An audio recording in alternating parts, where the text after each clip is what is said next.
Today I want to clarify for you what boba is, how it's made, and how it has become a popular business today.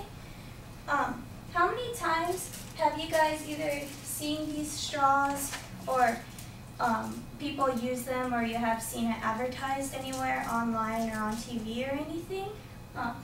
These straws are used for like Asian drinks, which is called boba. So the reason why the straw is bigger than a normal straw is just so the boba can go through the straw. Boba can be referred to as boba, tapioca, pearls, bubble tea, or snow bubbles. I'll be talking to you guys about what boba is, how it's made, and how it has become popular.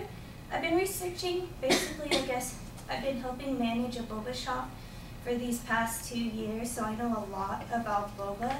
I'm sure that all of you guys, well, or most of you guys have been to a boba shop and everything like that. When people usually see boba, they always ask, what is boba? Or they won't try it because the texture is weird, because it's kind of slimy, or they think it looks weird. The first thing that I'd like you guys to know is what boba is made of. Most people don't know what it is, so they won't try it because everything looks weird. From going online and looking through a bunch of different websites, of course, like Wikipedia and another one called Wonderopolis. Boba is a Taiwanese tea-based drink that was invented in Taiwan during the 1980s. Boba is basically tapioca, so if you guys have ever had tapioca pudding, that little like chewy stuff, that's boba, but in a bigger form. Boba is the starch that is extracted from the cassava root. The cassava root it looks like any other root, kind of like a potato, and it came from West Brazil, and because of different countries trading with each other, it has moved to other countries. So this, in Brazil, the cassava root has become the main food source in a lot of different like third world countries and everything. Like in Africa, a lot of tribes like plant this root and grow it because it's very high in carbohydrates, so it keeps them full. So this is a main food source for a lot of different places. It's basically used for the drinks mostly, which is like for fun, tapioca pudding. There's a tapioca starch and a tapioca flour. The flour is gluten-free, and a lot of people use it for baking, for like cakes and desserts mostly, and it like thickens your food. The nutritional value in boba isn't a lot. It doesn't really have any nutrition whatsoever. From a website called Livestrong, I was reading about this test called the New Calorie Count Test. And basically in 1 ounce of serving of boba, there's 25 grams of carbohydrates, but there's like no fat, so basically it's just all like a bunch of calories. And depending on what you drink it with, it adds on to the calories. Now that you guys have an idea of what boba is and what it's made of, this is the cassava root. This is what it looks like before the starch is extracted from it, and then this is just more pictures of the straws. And this is like just like a cute little drawing of what they look like.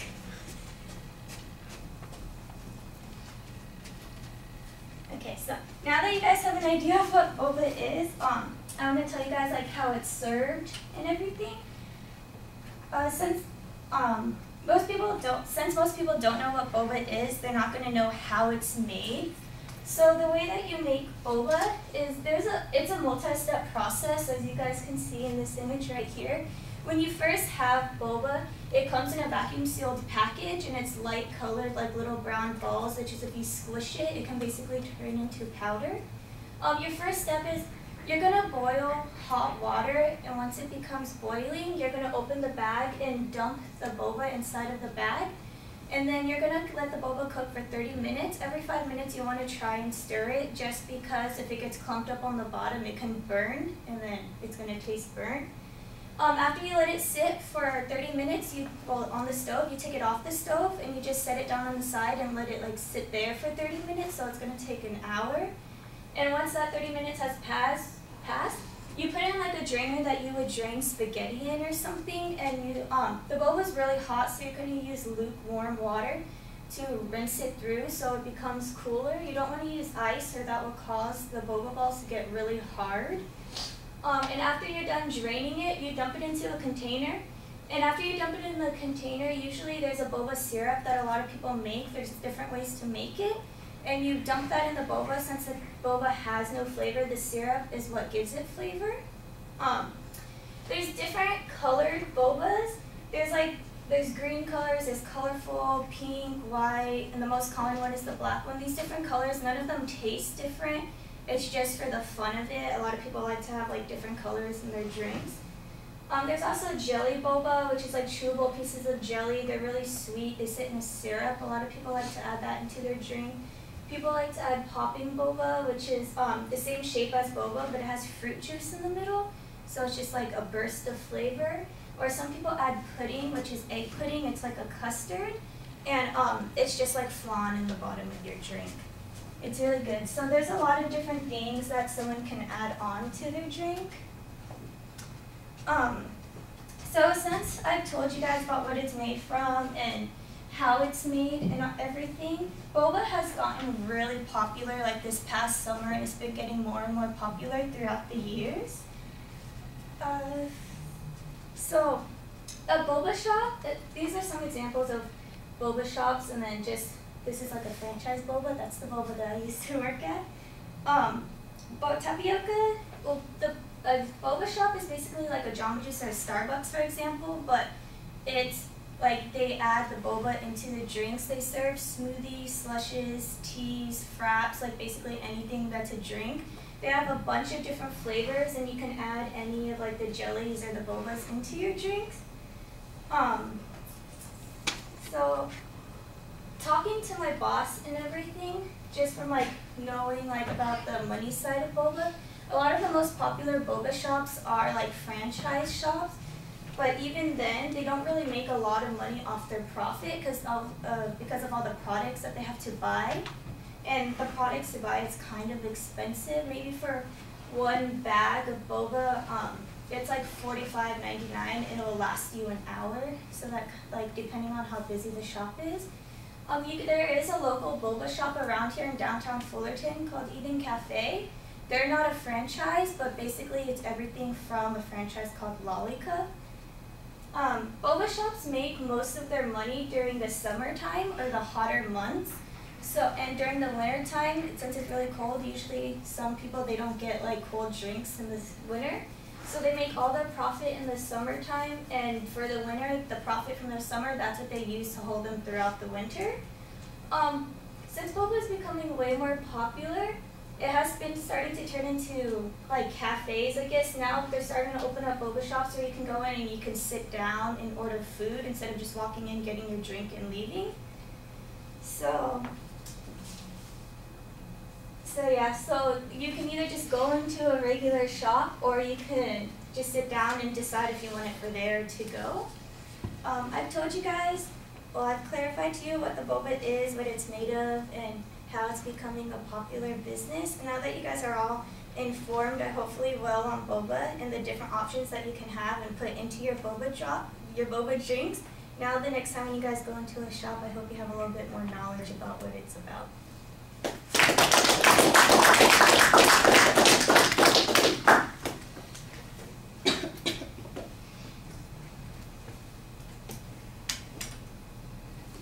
So Alex, what did you think? I thought it was good that you were very informed. Throughout the beginning, you kind of stuck to your paper, but towards the middle and the end, you got your rhythm.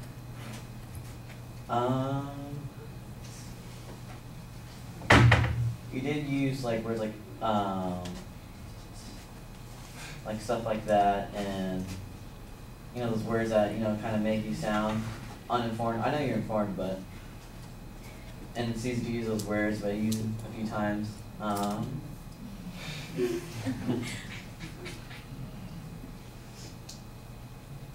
You sound like you knew your stuff, like you knew everything.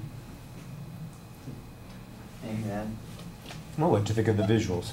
Oh, okay, yeah. Okay, all the visuals, as far as the visuals, you chose the right thing. You chose what you needed to show, and there's the right amount. It was too much, and there wasn't too less. But yeah, it was good. Okay.